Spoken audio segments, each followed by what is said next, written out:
Hey guys! We're continuing our series of short videos on the heroes of faith from Hebrews chapter 11, and we're re-looking at Caleb today. Now, if you've watched our other videos on the heroes of faith, we've talked about how faith is trusting God to do what he said he'll do, and Caleb is a great example of that. Caleb was one of the 12 spies that were sent into the promised land to check it out, to see if they could conquer the land and to report back to Moses. But while the 10 spies brought back a bad report, saying the land was a good land flowing with milk and honey, but the inhabitants were strong and the cities were big and intimidating, Caleb and Joshua brought back a good report. They said, "We saw the land and we can definitely conquer it." But the people didn't believe them.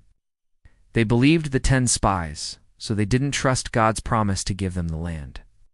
And because they didn't trust God, they weren't able to enter the promised land.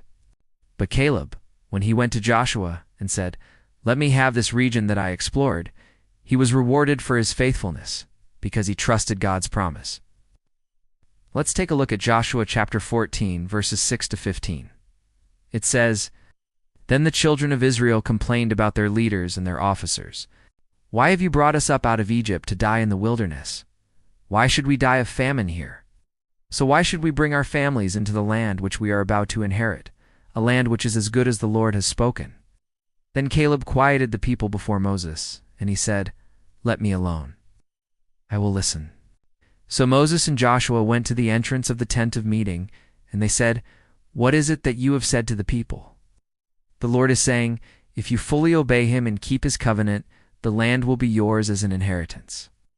For you shall drive out all the inhabitants of the land, destroy all their cities, and utterly ruin their nations. You shall possess it and live in it. And if you do not do everything that I am commanding you, that is, if you delay, and do not obey, then I will do to you what I had spoken concerning the land that flows with milk and honey. I will make it a desolate and barren land, an object of hissing and a curse. For you shall not possess the good of it, but the land shall be a possession to your greatest enemies." Caleb said, "Surely you and I alike are under the ban of the Lord today. We have brought evil news back to him. Surely the Lord will not listen to us or accept my offering. Yet the Lord is speaking to both of us in this way.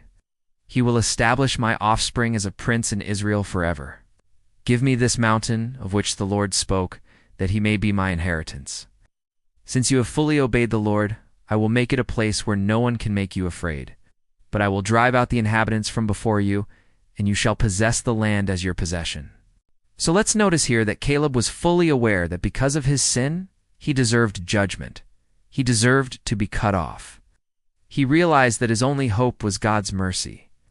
And that's exactly what he asked for. He said, "God, I know I deserve your wrath, but will you please forgive me and establish my offspring as princes in Israel forever?" God granted his request and gave him the mountain as an inheritance. So Caleb trusted God even when the people didn't. He trusted God when he sent the spies. He trusted God when he told Joshua to take the land. He trusted God when he confessed his sin and asked for forgiveness. And because he trusted God, he was rewarded. Guys, I hope this encourages you to trust God in your situation. Trust God's promises. Trust God's word. Trust God's character. Trust God's heart. And just like Caleb, you'll be rewarded. And we'd love to hear from you. What has God taught you through this story of Caleb? And don't forget to share this with someone else. We want to reach as many people as possible with the message of the gospel. So share this link with them so they can hear this message. Also, if you've not done so already, subscribe so you don't miss future videos. We'll see you next time.